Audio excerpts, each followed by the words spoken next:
In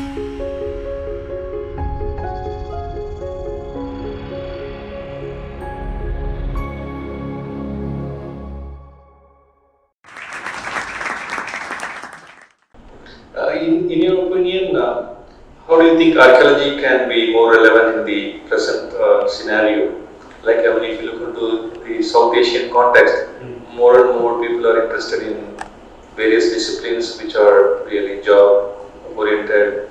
But how do you think archaeology can really help in knowing our past? I think it's quite interesting. I think archaeology for a long time has felt like a very indulgent subject. You're thinking about the past and worried about things. And I think archaeologists are not always good at explaining why what they do is interesting or why what they do is relevant. And I think it is interesting about academics generally. You know, some subjects are very obvious. You know, the history of something or literature, I think, but archaeology is a little bit unusual because it's not taught in the school, not in the way, not in the sense of true archaeology. So I think people have a strange understanding of what archaeology is, but I think in actual fact, you know, it's actually deeply important, especially when you think about things like heritage and you know, different types of heritage. And people have I think in general people need to have a better awareness of these sorts of things. I think that's just important. And for me, it's always been something that I've been interested in, and I can't quite understand why people wouldn't be interested in it. But what I think where archaeology has not necessarily made all the right decisions, but it's starting to now, is this thing about relevance, which is the main part of the question. And I think, in actual fact, there's so much to learn from archaeology because it gives a really unique example of the types of things people have done in the past. And so we learn about how people used to live, which is sort of interesting, but it's a little bit abstract. You can say, oh, these people did, you know, they hunted in a certain way, or they did certain types of crops. And that's sort of interesting because you can relate a little bit to that. But what I find really interesting is where you can think about the things that people did right and the things that they did wrong. See, it's almost like a literal demonstration of learning from your mistakes, which is what happens to us. That's how we live anyway as humans. We learn, we make mistakes, we fall over, and we learn how to do it differently. And archaeology is almost like the discipline of that. In some respects, you can study almost anything about humans. You know, you can do the archaeology of diet, you can do the archaeology of technology, you can do the archaeology of kings, you can do the archaeology of normal people. There's lots of different things you can understand. And I think in many ways that, you know, by what archaeology has that many other subjects don't have is that you can look at time. You can see, you know, in the process of digging a hole, you can see what happened in time. And so you can look at before something happened, then during the period that something happened, then you can look at after. So you can actually get this sort of proper understanding of processes. And I think that's almost something especially unique for archaeology. I mean, you see the same thing in geology. You can sort of see time. But archaeology is interesting because it's about people. It's about humans. And so we learn something about humans from archaeology. And I think especially now, you know, there's a lot of, you know, obviously one of the biggest things that we're dealing with is climate and climate change and how humans live with their environment. Archaeology gives us a fantastic opportunity to look at what they did before. What mistakes did they make? What things did they do correctly? And how can we learn from that? And I think that's a fantastic opportunity. And I had some conversations. I was given the opportunity to speak with some government officers in Punjab. And we had this, I remember this very clearly, this chief secretary said to us, so why should we have this conversation? What is interesting for me, he was saying. And I said, that we talked about this. I said that we know 5,000 years ago people were using ponds, and they were managing water, and they were doing these sorts of things, they were growing these crops, and they were making these decisions. And he said, oh, that's exactly what we're dealing with now. And I said, yes, but he had not had this conversation ever before. And for me that was amazing because it was a really good opportunity to speak with him. But also for him he immediately understood why it was relevant. And that was really exciting. All of a sudden archaeology was exciting. And he said, okay, come, we'll have a meeting, we'll do this. So it was one of those opportunities, and I think we almost need to slightly change people's understanding of what archaeology is, and then it's got all sorts of exciting possibilities. Yeah, that is quite correct. I mean, if we are able to convey properly, I think people understand in a better manner and they can appreciate also the importance. So, coming to the Harappan archaeology or the Indus archaeology, how did you opt for this, or was it in your mind for a pretty long period, or how you landed up with these projects and how did you formulate them? So, when I was an undergraduate student, I did some classes on Indus archaeology, and then when I was a postgraduate student, I was given the opportunity to do some teaching, and I had to replace one of my lecturers in the department. They said, oh, we need somebody to give a class. So I had to do a crash course in Indus archaeology. So I had to read everything very, very quickly. And I had to, I can't remember, I think I gave 6 lectures.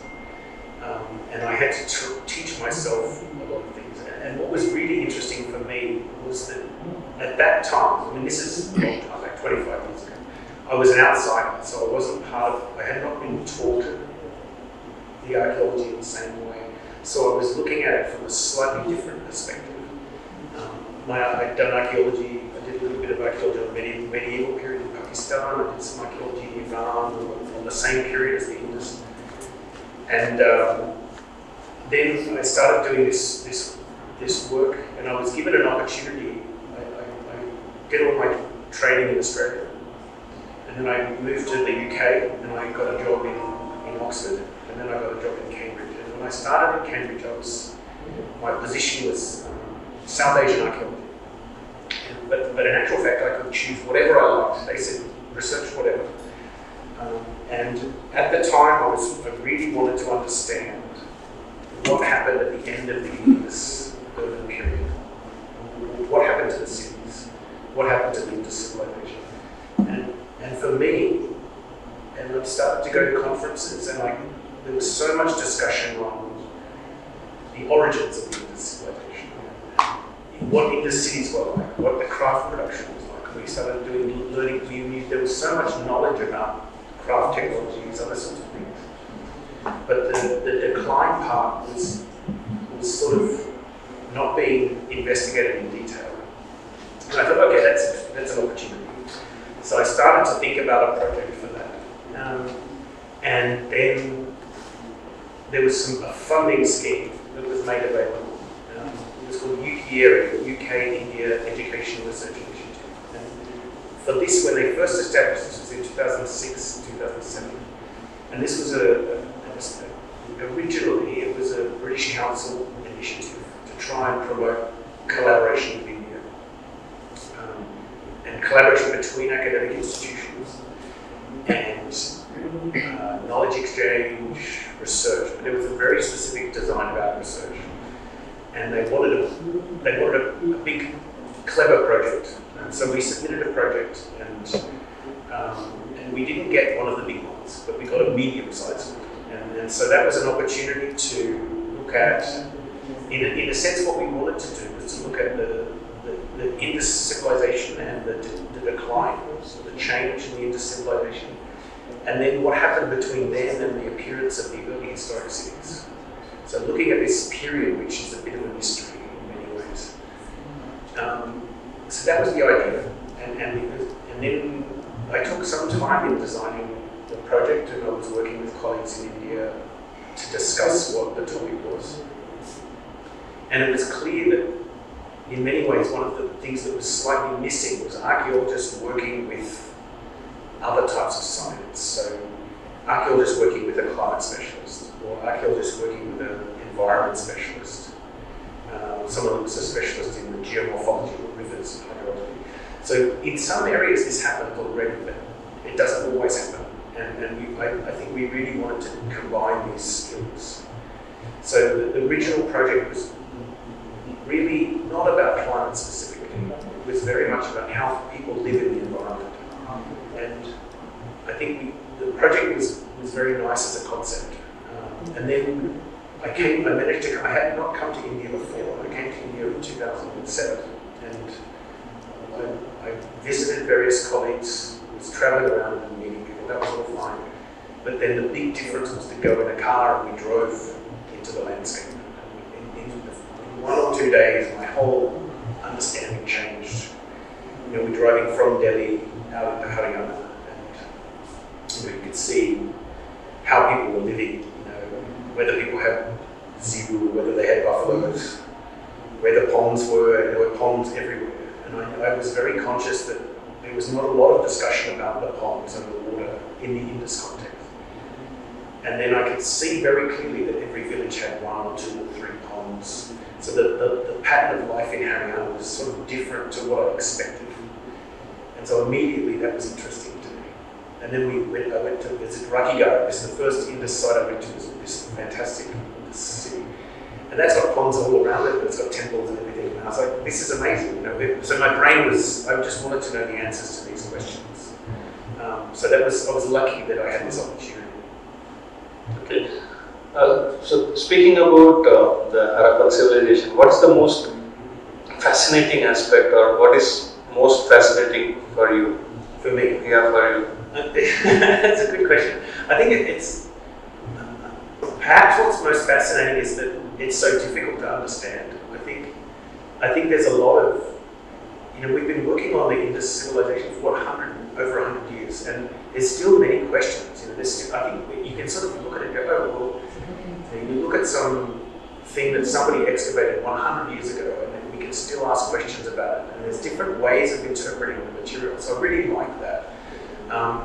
But I guess one of the things for me is the realization that of that sort of complexity. I guess the questions are there, but also the recognition that so much of this landscape is very different and variable. You can look at the area and say, okay, Indus River, Punjab, all the rivers come together, and it creates a certain type of environment. But what's very interesting, and I think for me it was that opportunity to go to different areas. So I was lucky enough to work in 2 areas in Pakistan. I could see what the environment was like there.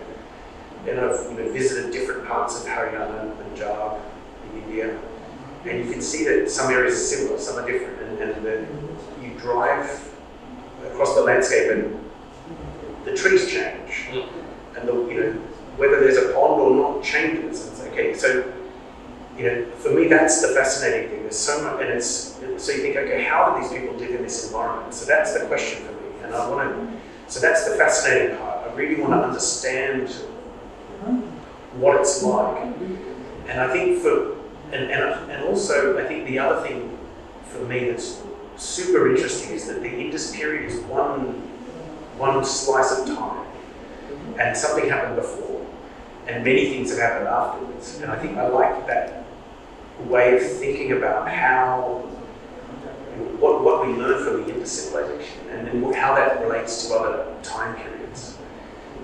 And I think, so this is a very long answer to your question, but so that's part of it. I think the fact that we have lots of questions, the fact that the landscape is so different and the people are living in this complex landscape, I find that really interesting.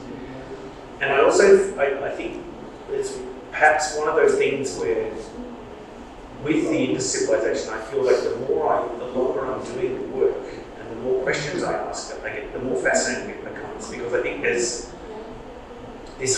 a whole idea in some ways. I think you tend to think, oh, we know what the Indus civilization is, and there's almost like a fixed idea. And I think we've been doing research in Haryana and Punjab for a long time, and we can see actually that the people, these ancient populations were dealing with all sorts of different changes all the time. The weather was different.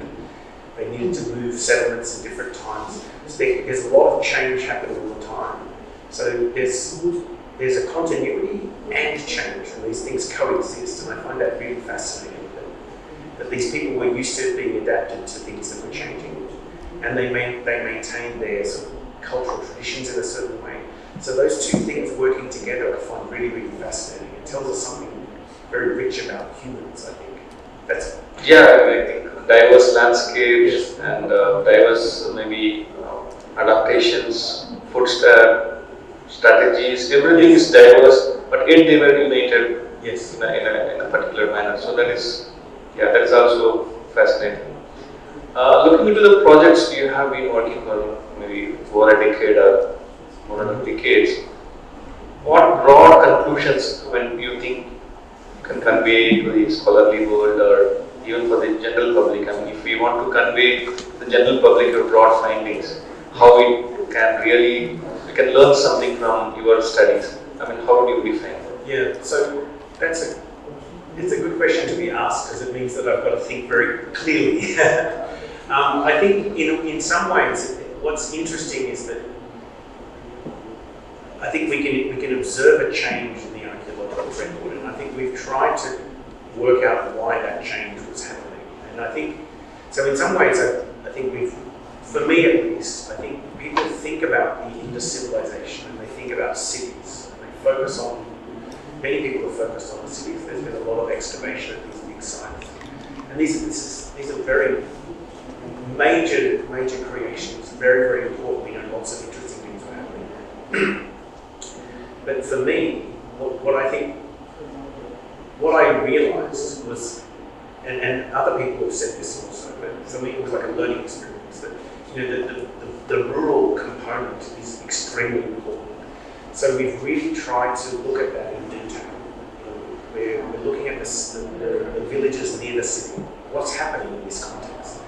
And I think the thing that really made it clear to me why that was important was that I was asked to write a chapter for a book, and I had to write the chapter on South Asia. Very simple. But and in this thing, in the introduction to the book, the author says, the editor, said, for the first time in 2012, more than 50% of the population on the planet live in cities, which is true. In actual fact, this is true for every country except India. In India, the majority of the people, even today, still live in rural village contexts. We have massive urbanization, but the village is still really, really important. So for me, it was that almost like the acknowledgement of the village is like a fundamental building block, and that was really, really important for me. And I think the work that I've done has been done in collaboration. We have many collaborators, Banaras in the university and others in India, and we've sort of done this. Many students have contributed to the work, and so it's not something that I just sort of magically realised, but I think this work on these, looking at little villages and seeing how people live in these environments, you can really, the villages are the ones that are very responsive. So we've discovered, for example, that before the Indus cities, people in Haryana were making use of millet. They were making use of rice, wheat, and barley. So they were using all of these crops, and there was a long suggestion that maybe some of these crops were adopted later. But it looks, in actual fact, that from very early on, that most of these crops were being shared, and many of these crops have different origins. Some of them are coming from the west, some from the east, some from the south. And they've been brought together in the Indus context before the cities exist, and then during the cities, and then they continue afterwards. So that was an important discovery, actually. But interestingly, people had seen this before. So they'd been discovered in some small excavations done by the Archaeological Survey of India and other things. They'd discovered rice. But not always all of the information was being published. So it was difficult to know, is this, how reliable is this, how correct? He said, well, yes, it is correct. But then someone says, oh, but you need a date. So we get a date, and now we know the date. And all of a sudden, so it's like, okay, people are starting to believe this information. So, and gradually accumulating this information together in a great Indus archaeologist, Dr. Saraswati, who worked in the Varsavy Institute, done this really transformative work, and all of a sudden we have these really important, discoveries, the things that he'd done already. We were also getting matching information, so it was really exciting to be in that that position. But then to have, do some work where we get some climate records, and we can make some observations about climate change, and get more high resolution information about the climate change. And so that was really interesting. You could see climate changing during the Indus period, and that was no doubt influencing people. So, and then in a sense, looking at food types, looking at the climate, and we can look at the settlements, where the settlements are located. And we started to realise you could use the settlement information very in a sensitive way. You could look at were people living in close to this river or not that river, moving in different areas. And so we realised probably there's a lot more mobility in the settlement systems. People were moving around a lot. And that's a little bit of a surprise. It's a little bit of a different way of looking at that type of archaeology. And I think in the end, we start to get a very big picture of what it's like to live in this very large landscape where living in a village is quite common, and probably moving around seems to be quite common. So people move as required. And I think so for me, that was an important discovery, because it means that I like to think of the Indus civilization as being something that's it's constantly evolving. So buildings are being built and occupied, and then they change and they redesign. That sort of thing is constantly happening. So the city changes, the villages change, the landscape changes, and then you have this connection and relationships and shared material as well. So I like this awareness that this is a complex, changing thing. And I think hopefully we've made some contribution to that knowledge. I mean, certainly the things with the rural settlements, I think thinking about the rural village and thinking about what happens in that village, thinking about how the village is connected to the city. And looking even at a very, very tiny site, you get evidence that they have beads from 600 kilometres away, 800 kilometres away. So they live in a small local context, but they're connected to something else. So it's this very interesting pattern, and I think for me that gives that richness of what we're looking at. Yeah, that's quite amazing. Discussing this and listening to you explaining about the complexities and the bigger and the larger cities, smaller towns, the cities, their interaction. I mean, what do you think about the political organization? Was there anything there to control this entire civilization, or they were loosely arranged city-states? What's your opinion on this? It's a good question. There's a lot of different opinions about this. I mean, I don't think, so it's even been suggested that it was an empire. So it was everything was integrated, and it was all based on exploitation. I think that's not the situation. I think we have very clear differences between what we see in the Indus civilization and what we see, for example, in Mesopotamia. And there's differences of the evidence. So the type of evidence is different, but also what the pattern is different. And I think what's really interesting for me is that there's actually only a small number of big cities, the Indus cities. There's Dolabira in Gujarat, which is big, but it's sitting on an island. It's a strange one. Yeah. It doesn't fit a pattern. It's not controlling a big agricultural area. It's quite restricted. So what is that? That's different. That's very unusual. Then you have Mahenjo-daro, which is in a certain part of Sindh, and it's definitely the biggest city.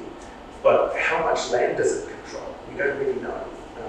We don't know. Are they collecting taxes from the agricultural land? We don't have the information. But Dolabira and Mahenjo-daro are 350 kilometres apart. So are they each controlling half? Maybe, but probably not. I think these cities are probably a bit more like a city-state. So it controls the area around it. Mahenjo-daro and Harappa are 500 kilometres apart, something like this. They're also not controlling all of the land. I think each of these settlements is controlling a certain area around it. They needed people to grow crops to feed the city, definitely. But I think each one of these, it has a local environment that it's in control of. But where it gets really interesting is that then, okay, why have you got all these links? Why is this the same seals being used in different? So there must have been constant contact and interaction. And I think you could build an argument to say there's emulation. So lots of people are doing the same thing, they're copying each other. And I think that operates at various levels. Within one settlement, people are doing similar things, and you know what your members are doing. But then why do we have similar technology at these different cities? So there must be some very deep connection going on between the populations, and whether it's there's been suggestions, is it merchants or is it elite groups? And it's not clear exactly who it is. I mean, there must be some exchange relationships that are happening constantly. So it becomes a market. So things that are made in one location move.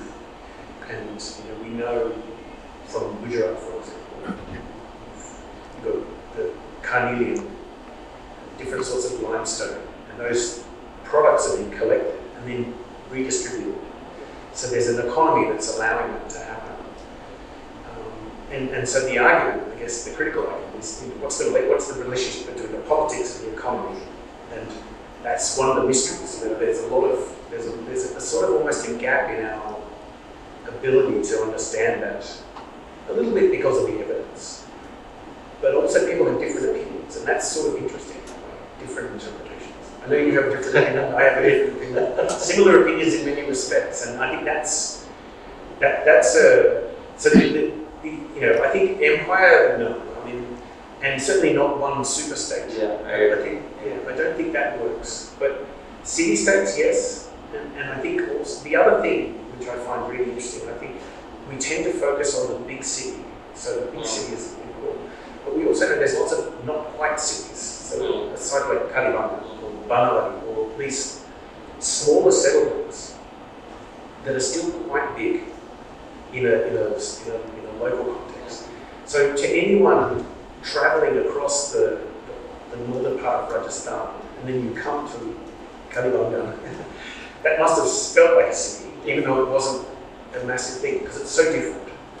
And so I think even these little, what it's like a little city or a town, if it has a wall around the outside and different things happening, so that must have felt like something that was not a village.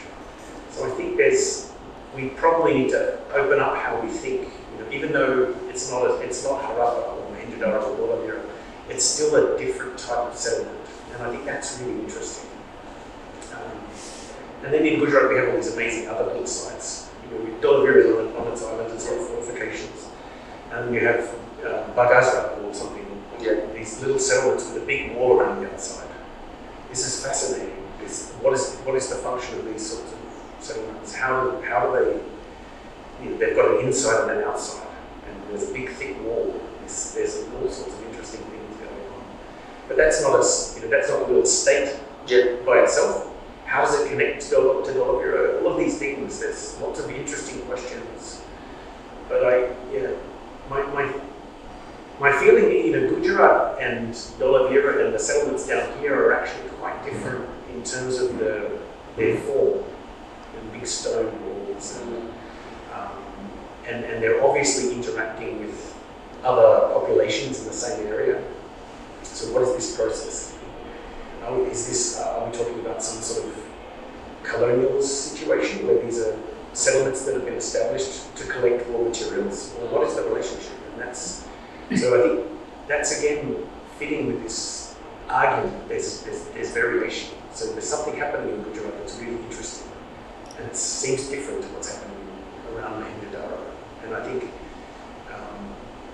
that's an interesting pattern. So maybe the political relationship is not the same in these two areas, but exactly what it is an interesting question. Yeah, I mean, it's quite fascinating looking into the kind of architecture in Gujarat particularly, and I have been looking into the architecture of Dolabira. Like there are 4 distinct settlements within a common fortification.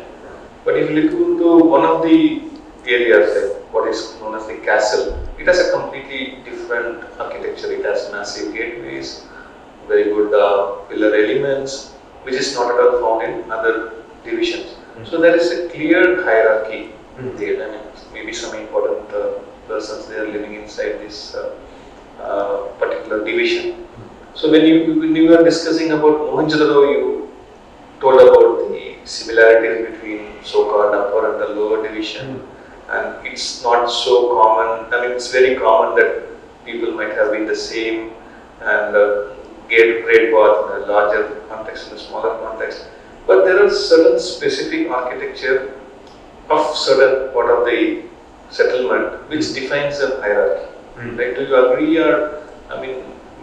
I think it's a good point. I think so that instance of Dolavira, I think Dolavira is very different actually, and it's the citadel is the bit that's the most distinctive part. And actually going back 70 years, there's been suggestions about Mohenjo-daro or Harappa having citadels. And what's interesting is that I think at Mohenjo-daro there's this one mound that's smaller and a bit higher, and it does have these unusual structures on it. It's where we have the great bath, we have the whole thing. But what's interesting is that there are unusual structures in the other parts of the city. So I think that's why, in some way, I think Mohenjo-daro has a different form to Dolavira. And so to me, there's evidence of similar things happening in different parts, but I'm not convinced that there's no hierarchy. That's a slightly different suggestion. And I know there's been suggestions recently that the Indus Civilization is more egalitarian. And I think that has a lot of interest, because that doesn't mean that there's no hierarchy. It just means that there's a less hierarchy, which is interesting. Because I think, in a way, my belief is that I think at Mohenjo-daro there's some houses are just much bigger, but they're not palaces in the strict sense. You know, they don't have a throne and other sorts of things, but they may be people that have. There's some degree of inequality. Some people have more money than others, and I think that's the case. But there's a difficulty in the interpretation. But I think the pattern that you see at Mohenjo-daro seems different to Dolavira, for example. The pattern at Mohenjo-daro seems broadly similar to Harappa, perhaps. And there's been a suggestion at Harappa that there was different parts of the city, and sometimes one part was more powerful than another. So again, a little bit of a flat. There's a hierarchy there, but a lower one. So it's not like there's one super powerful family. What's interesting is that with Rakigari, this is a different form of the city. So at Rakigari, the big part of the city is the highest form. And so Rakigari, just purely in terms of the physical nature of it, it's different. But what that means in terms of the buildings and the local politics, we don't quite understand it. So that in a way, that to me suggests that there's interesting differences between these big cities. And we do suffer with the archaeology. We don't have, the information that we have is not consistent. So we have a lot of information about Mohenjo-daro. We actually have good information about Dolavira, and we have different type of information from Harappa. We don't have the same open exposure. We don't have many buildings that we can reconstruct. And part of that's historical because of the damage that we've done historically. Rakigari has only been investigated in very short periods, and there's a modern settlement on top, so it's very difficult to do anything. So it's not easy to compare these different things together. But I think, so the hierarchy question, I mean, the other argument is either it's egalitarian or more what's called the heterarchy, so a flattened relationship. I think often when people hear about egalitarianism, they think about socialism or communism, and that's a very bad interpretation. I think this is slightly, it's over-interpreting what egalitarian means. I think it can just mean that there's more horizontal relationships. so there's more interaction in different directions. But what's interesting about these settlements, and it sort of informs your suggestion about the hierarchy, is that they divide space. So there's walls around walls, different areas have walls. So there's a way of controlling access and controlling the population. And and we can speculate about what that means. It doesn't mean everyone can go everywhere. Yeah. Or can you only go in certain areas? Yeah, multiple levels. If you look at Dolavira, you have this multiple levels of the access provided to certain people. So what does that mean? And I think that's where some of the questions. So it means that there's a structure, and it may be that there's a more horizontal relationship, more similar levels of wealth and power in different parts of the city, but there are still walls that dictate your space and control. And Dolavira is like the Uber example. Like, you've got this big wall around the outside, and then a smaller wall, and then a smaller wall. And that's the other unique thing about Dolavira. The walls are inside, so you have to go in further in to get to the citadel, the main part. The main part, and these walls are big. They're not small walls at all. Whereas at Harappa and Mohenjo-daro, they're different mountains. So the nature of these settlements is actually they're distinct, and that's so. Yeah, I mean, so it is a really interesting question. And, is it a hierarchy? And there are signs of hierarchy, definitely. What we don't have is there's no big burials. There's no elite burials. There's no obvious palaces where it's very clear that this was a big, rich. We have the citadel in Dolavira, that's different. And Dolavir's got lots of differences. We have these burial mounds on the outside. This is very unusual. This is not present anywhere else. So something really exciting and interesting is happening there. And I think you could argue that we haven't found the evidence yet, or that we only have some of the evidence for certain types of burials at a place like Mohenjo-daro or Harappa, and the other types of burials might have disappeared, or there was some cremation and they were using the river. All of these things are possible. But at the moment, on the basis of the evidence, we don't see these big elite burials. We don't see big palaces. But we may see big houses. We may see other sorts of things. So it's an interesting puzzle. Yeah, of course. It's very interesting and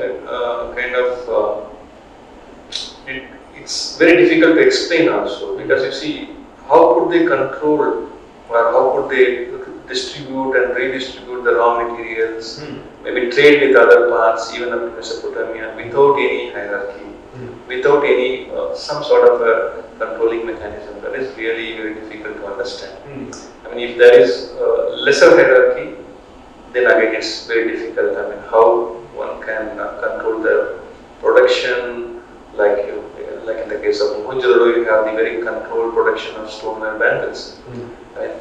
They are only restricted to the urban centers, Harappa, Mohenjo-daro, and Dolavira.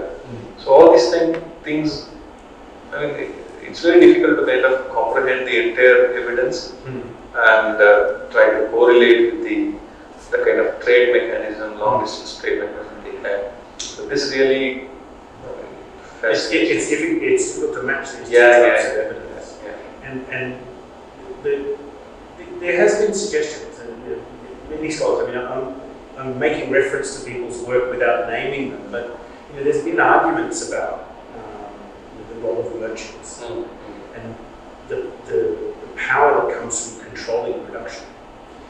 So, for example, a merchant family or a mercantile family, they may have enough wealth to send people off to collect resources, establish a settlement somewhere else. So, and that's a very interesting one. So, maybe there's a city-state power structure that exists, but in a sense, we don't quite understand how that mechanism works. And trading and exchange with people in Arabia or Mesopotamia, what does that mean? Is that diplomacy at a high level? And there's gifts, or is it something more organic? And there's a small colony that's been established, or populations that have been sent off, and ships are moving back and forth, and there's somebody that owns the ship, and they're paying for the ship, and their resources are coming back and they're making use of them. So is it controlled or not controlled? And that's it's a really interesting question, because at the moment it's not, if it is controlled, it doesn't seem to be controlled with a centralized, like an empire. like an empire. It's something more, almost like informal. But then how does it work? How does it hold together? That's the really interesting question. So there's lots of interesting questions. So if I would ask you two very important mysteries which are yet to be answered about Harappan civilization, what are the mysteries? Well, the classic one, which is something that I know you have an interest in also, is the Indus script and the challenge of resolving this Indus script problem. And it's a problem because we know that there's signs. We've known this for a long time. There's been many attempts to try and interpret what they mean and all these things. And the real challenge is that we don't. It's a sign system we know in the ancient world that people were they were producing text, they were producing writing and using sign systems. And many of them we can translate. So you can translate ancient Egyptian, ancient Mesopotamian languages, because we have like a bilingual inscription that helps us. In ancient Greece, we have these linear A, linear B. We can translate linear B because it's connected to Greek, and they can work that out. But the Indus script is sort of like a mystery, and because it stopped being used, there's no continuity into another script that would help us understand. We don't have a bilingual script. So then we're sort of stuck. You can try and make a translation by making a connection to a modern language, but you don't know which one you have. And if you choose the wrong language, you get the wrong interpretation. So in the end, we're sort of stuck, because I think you can sort of see that there's something really interesting and important. There's these signs of a certain way. But how do you solve it? And that's the question. And I think so. People have been trying, and so that's the mystery. I mean, with any luck, we can at some stage we'll get something that will help us. But at the moment we can't. So there's a lot of tantalizing indications. So that's one. I think that's a really good mystery. I mean, the other thing, I mean, is for me, there's a lot of interesting things that will come from the sort of new scientific analysis that we can do now. So you can do DNA, but we have trouble using DNA analysis because you need the right sort of sample, the preservation has to be good. But I think there's a lot of new things that will come from that type of analysis. But also people are starting to use other scientific techniques, like stable isotope analysis of different types. So all of a sudden, using a stable isotope of strontium, you can analyze a tooth. You can analyze animal tooth, human tooth, whatever. And you can work out where people were living. And so all of a sudden, these sorts of things that we do as archaeologists, we say, oh well, these people moved or they connected. But it's all based on slightly shaky evidence, based on pottery or something similar. But if you start to look at the people, then all of a sudden you get a different type of information. And I think actually thinking about the human remains and what they can tell us, and looking at almost like one of my colleagues talks about this, you get one tooth or one sample and you do everything you can possibly do for that one sample. So if you can get what they ate, where they were from, what sort of environment they lived in, and you do that across many, many areas, then all of a sudden you get lots more rich information. And I think we're sort of in that phase now where you can also use the stable isotopes to look at food residues. And this is starting to happen here, definitely in Gujarat, starting in Haryana and other places. What were people eating? So all of a sudden we get closer to the humans, if that makes sense. It's not an abstract thing. And I think that's one of the really exciting changes that we're getting into that opportunity to look at things in a really interesting way. Yeah, I think only concentrating on DNA won't help. We should combine with this stable isotope, and that really helps the actual movement of I think you're right. So finally, I would like to know more about your present project, this MASA project, and how it's actually helping to map the cultural heritage of South Asia. Okay, so we started this project in the middle of the pandemic in 2020, but it was an idea. In a sense, it was almost like a project that I've always wanted to do, and the mapping archaeological heritage in South Asia is the name of the project, and MASA, and we've got this really important opportunity to try and actually document cultural heritage. So it's in the subcontinent in general, cultural heritage is always under threat, especially with things like development, urban development, rural development, agricultural intensification. All of these things create challenges and problems. And the Archaeological Survey of India is responsible for this big, complicated thing. Similar problems exist in Pakistan. In actual fact, similar problems exist almost everywhere. There's this constant tension with the modern world and the ancient world. And so this project is really an attempt to try and, in a sense, document the archaeology and the heritage sites. But it's a collaborative project. So we're trying to, the original impetus came in Cambridge, but we're working with different institutions in different parts of India. And we're trying to use similar methods and to try and document archaeological sites. At the moment, we're only working on the Indus River Basin and the surrounding areas. So that's sort of in Western India, we're looking in Gujarat, Haryana, and Punjab. So partly the overlap with the Indus Civilization, but the project is looking at all the chronological periods. So we're interested in the earliest evidence all the way up to the present in some ways. And so and we're making use of whatever we can to find an archaeological site. The traditional survey method involves going into the field and speaking with local people. Local people always know where the archaeological sites are. So where's this? Have you seen something like this? They know. And building on their information, but also trying to use methods that let us use historical maps, what was recorded on the map, using remote sensing, satellite imagery, what we can see from space, what you can see from your office and not going into the field, and combining all this together, working with colleagues in different institutions, working with students who want to go into a research project, and starting to document these archaeological sites in a systematic way. At the moment, there's been a lot of archaeological survey done in India, but much of that work has been done by research students, and they often choose a specific area, or that's the limitation of their work. But at the moment, there hasn't been a coordinated effort to make sure that everything is covered, and we would like to be a part of that effort to try and make sure that the work is done systematically, so we at least know what's there.